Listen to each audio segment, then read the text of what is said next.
শুরু করছি পরিযান উপন্যাস। লিখেছেন ঈশিতা রহমান সানজিদা। পর্ব ৯। মেঘেদের শব্দে উথাল পাথাল ধরণী। সূর্য লুকিয়েছে ছাইরঙা মেঘের আড়ালে। বৃষ্টি হচ্ছে, খুব বেশি না, তবে বেশিক্ষণ দাঁড়িয়ে থাকলে ভিজে যাবে। ছাউনির নিচে দাঁড়িয়ে সায়রের দিকে দৃষ্টি নিবদ্ধ করে আছে পালক। খাবারের তদারকি করছে সায়ের। এই বৃষ্টির মধ্যে ভিজে ভিজে সব কাজ করছে।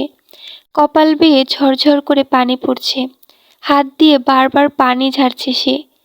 সাহেরের বিরক্ত ভাব দেখে মৃদু হাসল পালক। যদি অসুখ করে বৃষ্টিতে ভিজে, এই ভেবে মুখটা কালো করে ফেলে পালক। তবুও মুগ্ধ দৃষ্টিতে তাকিয়ে আছে ও। সাদা পাঞ্জাবিতে আবৃত পুরুষটি বড্ড আকর্ষণ করছে ওকে। মিস পালক সরকার, অত দেখো না, পুরুষটি মুসলিম, মায়া বাড়িয়ে লাভ নেই, অন্তরপুরে ছাই হয়ে যাবে যে। ঘাড় ঘুরিয়ে রুমির দিকে তাকালো পালক। রুমি ঠোঁট টিপে হাসছে, তার মানে রুমি কিছুটা বুঝেছে। সায়রের দিকে তাকিয়ে পালক বলল, ভালো লাগাটা ধর্ম দেখে হয় না, মানুষ দেখে হয়। বুঝি না এই গ্রামে এসে সবার হলো কি, নাইম, শেখর, আসিফ, তুই। তবে তোর কথাটা আলাদা, এটা সম্ভব নয়। আমি সম্ভব করতে চাইও না, তাহলে ওভাবে দেখছিস কেন? পালক দীর্ঘশ্বাস ছেড়ে বলে, কদিনই তো আছি, দেখলে তো কোনো দোষ নেই।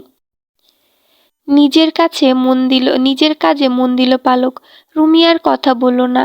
মেয়ে মানুষ অদ্ভুত, কখন কাকে নজরবন্দি করে ফেলে তার বোঝার উপায় নেই। কাজ শেষ করে সবাই একসাথে নৌকাতে এসেছে। সাথে সায়েরও ছিল। জমিদার বাড়িতে ফিরে সবাই তাদের ঘরে গেল।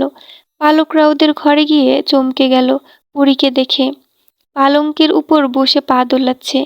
ওদের দেখেই নেমে কাছে এগিয়ে এসে দাঁড়ালো। গম্ভীর কণ্ঠস্বর টেনে বলল, আপনারা শহরে ফিরে যাবেন কবে? আকস্মিক প্রশ্নে চমকালো ওরা। পালক বলল, কেন বলো তো? যত তাড়াতাড়ি চইলা যাইবেন ততই ভালো। এই গ্যারামটা বেশি ভালো না, মরণ সবখানে খাড়াইয়া থাহে। আবার চমকে যায় ওরা। মিষ্টি খানিকটা রাগ মিশ্রিত কণ্ঠে বলল, কি সব আবোল তাবোল বকছো বলো তো? আসার পর থেকেই দেখছি, আমাদের দেখতেই পারো না তুমি। আমরা তো ইচ্ছা করে এখানে আসিনি, আনা হয়েছে। মেহমানদের সাথে কিরকম আচরণ করতে হয় জানো না? ভালো না লাগলে বলো চলে যাই, এভাবে অপমান হতে তো আসিনি আমরা। আর আমরা বয়সে তোমার বড়, তাও এভাবে কথা বলবে? মিষ্টির কথায় হাসলো পরি, বলল, আপনাগো ভালো লাইগেই কইতাছি। আর কি কইলেন, বয়সে বড়? অন্যায় করলে আমি আমার বাপরেও ছাড় দিমু না। যাই হোক, অন্দরে পুরুষ ঢোকা মানা, এটা তো জানেন। তারপরও 2 ডাক্তার সাহেব আইছিল, আমার হাতে পড়ে নাই, ভাগ্য ভালো। মেহমান বইলা ছাইড়া দিলাম, সাবধান কইরা দিয়েন, আর তাড়াতাড়ি চইলা যায়েন। আমি রাইগা গেলে ভালো হইব না। আমি বয়স দেইখা না, মানুষ দেইখা সম্মান দিই। পরি বের হতে গিয়েও ফিরে এসে মিষ্টির সামনে দাঁড়ালো। বলল, বয়স কম, কিন্তু রক্ত গরম। কথাটা বলার সময় চোখ থেকে আগুন ঝরছে পরির, যেন ভস্ম করে দেবে মিষ্টিকে। পরি চলে যেতে রাগটা বাড়ল মিষ্টির। কি তেজ! ওরা এসেছিল বলে এত রাগার কি আছে? পালক একটু ভেবে বলল, এই মেয়ের রাগটা তোর কাছে অস্বাভাবিক মনে হলেও আমার কাছে স্বাভাবিক। কারণ আমি বেশ বুঝতে পারছি এই মেয়েটা পুরুষ মানুষ বিশ্বাস করে না। এই দিক দিয়ে খুব কঠোর ও। তোর এমনটা কেন মনে হচ্ছে? আর ছেলে মানুষদের এত অপছন্দ কেন করে পরি? রুমির প্রশ্নে পালক বলল, ঘৃণাটা হয়তো ওর বাবার থেকেই শুরু। দ্বিতীয় বিয়ে আর পরীর বড় বোন সোনালিও এর মধ্যে হয়তো আছে। অন্য কোনো কারণও থাকতে পারে, তবে আমি এটা বুঝেছি যে পরী ওর বড় বোনকে অনেক বেশি ভালোবাসে। এজন্য ও মরিয়া হয়ে গেছে সোনালিকে খোঁজার জন্য। ভালো রহস্য উদ্ঘাটন করেছিস তুই। অনেকটাই বের করেছি। এই বাড়িটা অনেক অদ্ভুত। এতগুলো ঘর পড়ে আছে, অথচ সব বন্ধ। সবচেয়ে বড় কথা হলো, পরীর কাকাকে অন্দরে ঢুকতে দেওয়া হয় না কেন? আর এত বয়স হওয়ার পরও তিনি বিয়ে কেন করছেন না? আর দেখ, পরীর মা অসুস্থ থাকা সত্ত্বেও পরী একটি বারও মায়ের ঘরে গেল না। অথচ পরীর চোখে আমি ওর মায়ের জন্য ভালোবাসা দেখেছি। এর কারণ কি? পরী ইচ্ছে করে যায় না, নাকি পরীর মা চান না তার মেয়ে আসুক? পালকের কথাটা ভাবাচ্ছে ওদের দুজনকে। কিছু তো একটা গন্ডগোল আছে এ বাড়িতে। নিজের রাগ দমিয়ে মিষ্টি বলল, কিন্তু এসবের মানে কি? সবকিছু ধোঁয়াশার মধ্যে রেখেছে কেন ওরা? কি জানি, তবে আমার মনে হয় সব প্রশ্নের জবাব একমাত্র পরীর মা দিতে পারবে। একটু চুপ থেকে পালক আবার বলে উঠল, আজ পরী পুরুষ মানুষকে বিশ্বাস করে না ঠিকই, কিন্তু এমন একদিন আসবে যে ও নিজেই এক পুরুষে এমনভাবে আসক্ত হবে তাকে ছাড়া ওর নিঃশ্বাস নেওয়া কঠিন হবে। আর কোনো কথা কেউ বলল না, যে যার কাজে মন দিল। এসব নিয়ে ভেবে লাভ নেই। ওরা ওর অতিথি, কদিনের অতিথি মাত্র। ভেলা নিয়ে বের হয়েছে বিন্দু, ওর বাবা মহেশ এসেছে, সাথে সাথেই চন্দনা ঝগড়া শুরু করে দিয়েছে। ঝড়ে আটকে গিয়েছিল মহেশ, তাই আসতে পারেনি। আর এ নিয়ে ইলাহি কাণ্ড শুরু করে দিয়েছে চন্দনা, কিন্তু থাকতে না পেরে চলে এসেছে। একটু এগিয়ে যেতেই সম্পানের নৌকা দেখা গেল। বিন্দু তাকিয়ে রইল সেদিকে। নৌকার ভেতর লোক ছিল বিধায় দুজনের কথা হলো না। সম্পান ঝুঁকে একটা শাপলা তুলে ছুঁড়ে দিল। বিন্দু খপ করে ধরে নিল সেটা, মুখে হাসি ফুটিয়ে তাকিয়ে রইল সম্পানের দিকে। শাপলাটা হাতে নিয়ে সে ঘুরে বেড়ায় তলিয়ে যাওয়া গ্রাম। পরি নিজের ঘরে বসে আছে। রাগ কমেছে ওর। নাইম শেখরকে ধরতে পারলে ও কি যে করতো। ওর কাছে ভালো পুরুষ মানুষ দুজন, একজন সম্পান আর একজন হলো রাখাল। বাকিদেরও ঘৃণা করে। এসব ভাবতে ভাবতে পুরী দোতলা থেকে নিচে নেমে এলো। আনমনে এগিয়ে গেল বৈঠক ঘরের দরজার দিকে। দরজা হাট করে খোলা। ওখান থেকে সাইরের ঘরটা দেখা যায়। বারান্দায় থাকা কাঠের চেয়ার হেলান দিয়ে ঘুমাচ্ছে সাইর। থমকে দাঁড়ালো পুরী। হঠাৎই ওর মনে পড়ল যে এই মানুষটাকে দেখলে ওর রাগ হয় না। কারণটা পুরীর অজানা। ঘুমন্ত মানুষটার দিকে অদ্ভুত দৃষ্টিতে তাকিয়ে আছে পুরী। আচমকা হাতে টান পড়তেই সরে এলো সে। গালে থাপ্পড় পড়তে হুঁশ ফিরল। মালা রেগে বলল, ওইখানে কি করিস? তোরে মানা করি নাই? কথার উত্তর না দিয়ে পরিমালার হাত দুটো ধরে বলল, আম্মা আপনার তো জ্বর, আহেন ঘরে তো ডাক্তার আইছে। মালা হাত ছাড়িয়ে নিয়ে বললে, তোরে এত ভাবতে হইব না, যা ঘরে যা। মালার ধমকে পরি রাগ করে নিজের ঘরে চলে গেল। দরজা খুলে রাখার জন্য কুসুমের গালেও পড়ল একটা। মালা অনেক বকাবকি করলেন কুসুমকে। নিজের ঘরে বসে রাগে ফুঁসছে পরি। মায়েরই একটা স্বভাব ভালো লাগে না পরির। মালার যতই অসুখ হোক না কেন কখনোই পরীকে তার কাছে ঘেঁষতে দেন না। এমনকি তার ঘরে যাওয়ার অনুমতিও পরীর নেই। এমন কারণের কোনো মানে আছে? এজন্য পরীর খুব রাগ হয়। শাপলা হাতে বিন্দু আসতেই পরীর ধ্যান ভাঙে। বিন্দু হাসি মুখে এসে বলল, আসুস কি বা পরী, সব ঠিকঠাক তো? হ বয় এইখানে। তোর খবর কি? আর মাঝি? সবই ভালো, তবে আহার সময় দেখলাম সায়ের দাদা শুইয়া আছে। জিগাইলাম, কইলাম জ্বর হইছে? আহারে মানুষটা বড্ড ভালো, কেউ নাই এখন। দেখবো কেডা?